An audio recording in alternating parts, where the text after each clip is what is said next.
Assalamualaikum warahmatullahi wabarakatuh. Halo semuanya, perkenalkan saya Ignaya Yuliana Putri dengan NIM 104060043. Di sini saya akan menganalisis terkait malpraktik yang terjadi di Rumah Sakit Muhammadiyah Palembang.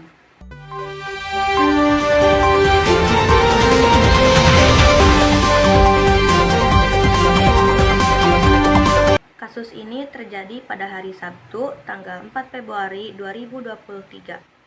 Kasus ini melibatkan seorang bayi yang berusia 8 bulan.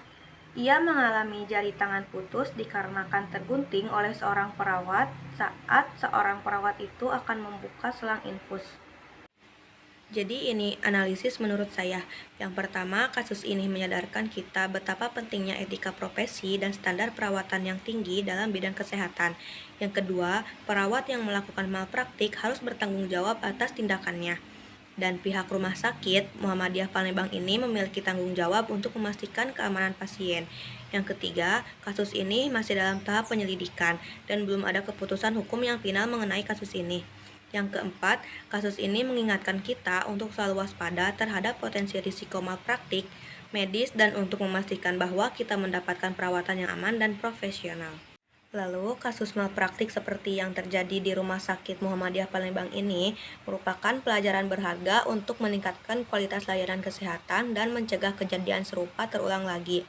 Yang kedua kalinya, ada langkah-langkah pencegahan di sini. Yang satu, selalu menerapkan prinsip kehati-hatian. Yang kedua, meningkatkan kompetensi. Yang ketiga, komunikasi efektif. Yang keempat, melakukan dokumentasi keperawatan yang baik. Jika terulang kembali, maka sikap perawat harus tetap tenang dan profesional, melaporkan kejadian, memberikan dukungan pada pasien dan keluarganya, lalu yang terakhir, evaluasi diri. Kemudian, menurut saya, berdasarkan deskripsi kejadian dalam kasus tersebut, kesalahan yang terjadi dalam kasus ini termasuk sebagai human error. Human error merujuk pada kesalahan yang dilakukan manusia dalam melaksanakan tugas atau tindakan yang disebabkan oleh beberapa faktor. Di sini ada 3 faktor. Yang pertama, kurang konsentrasi, yang kedua, kesalahan dalam teknik, dan yang terakhir, faktor psikologis. Kesimpulan dari kasus ini adalah kasus dugaan malpraktik di Rumah Sakit Muhammadiyah Palembang ini menjadi pengingat pentingnya profesionalisme dan etika dalam dunia kesehatan.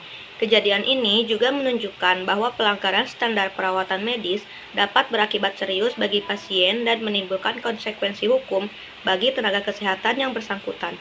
Masyarakat perlu memahami hak-hak mereka sebagai pasien dan melaporkan setiap tindakan yang diduga melanggar etika dan standar profesionalisme di bidang kesehatan. Sekian dari saya, mohon maaf atas kekurangannya. Wassalamualaikum warahmatullahi wabarakatuh.